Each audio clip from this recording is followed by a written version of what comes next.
Sila lumen omentielvo. A star shines on the hour of our meeting.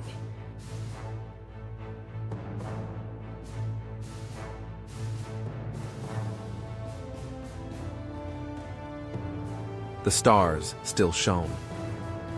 But the silence had changed. The elves had awakened beneath the sky, singing, naming, wondering. Their laughter echoed across Cuiviénen. Their feet were light upon the earth. But not all eyes upon them were kind.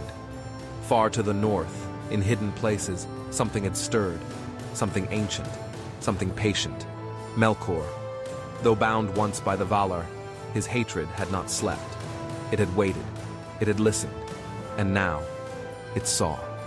The firstborn of Ilúvatar, alone, innocent, full of light.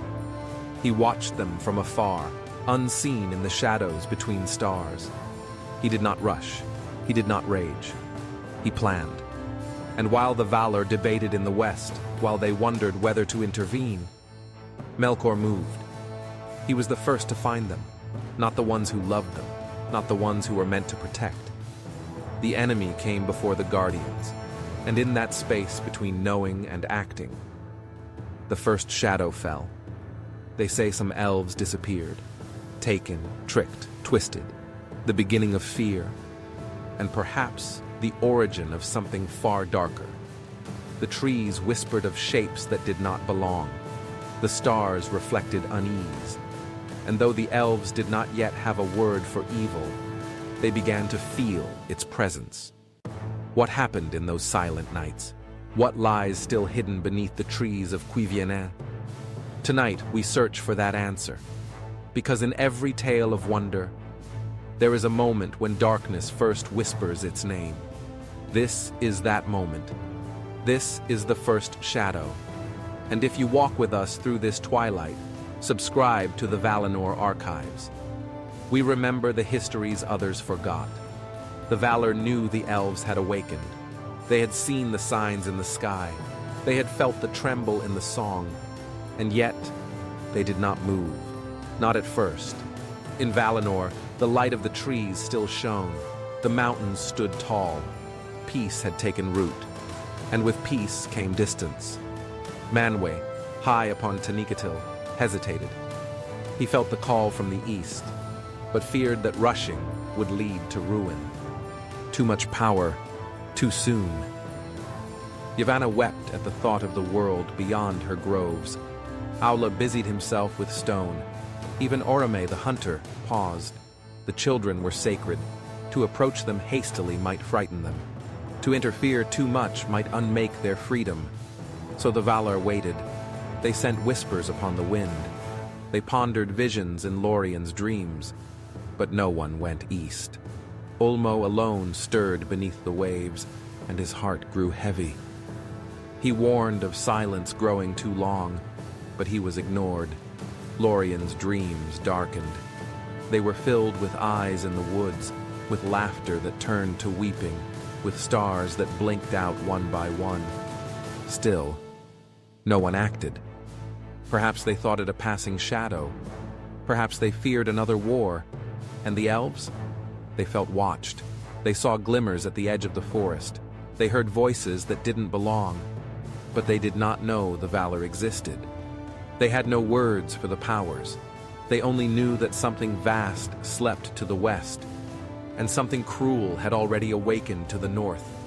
The Valar stayed behind the mountains. This was their failure, not in cruelty, but in delay. For love can be slow, and evil is swift. Some say it was mercy, others say it was pride.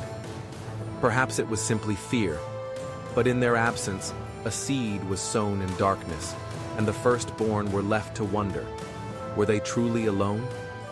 If the light of this legend stirs you, honor it by subscribing to the Valinor Archives.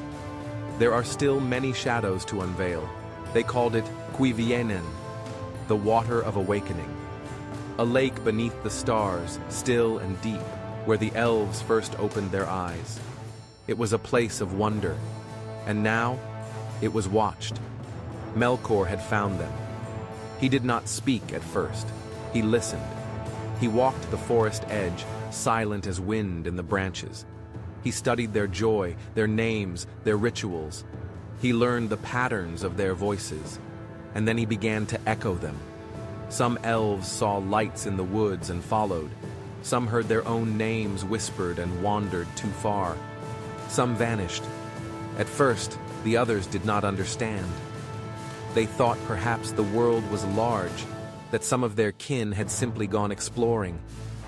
But when they returned, if they returned, they were changed. They no longer sang. They no longer danced. Some would not speak at all. Others wept when no one watched. They spoke of fear, of shapes without form, of eyes that bled shadow. The elves had no word for evil yet, but they began to speak of the hunter in the dark, a presence, unseen but felt, a figure whose footsteps made no sound, one who called them by name and unmade them. Some began to mark the trees with signs. Some formed watches at night. Their joy became caution. Their songs turned softer. Melkor needed no armies, only doubt, and doubt took root. Among the elves, stories spread. Whispers that some among them had betrayed the others, that not all were truly firstborn, that some had come from the dark to sow division. Paranoia bloomed. Kin looked at kin with questioning eyes. Trust, once natural, now required effort. The brightest among them, those most curious and brave, were often the ones who vanished. The loss of their leaders, their singers, their storytellers, was a silence that could not be filled. He planted ideas. He whispered doubts. He turned their dreams against them.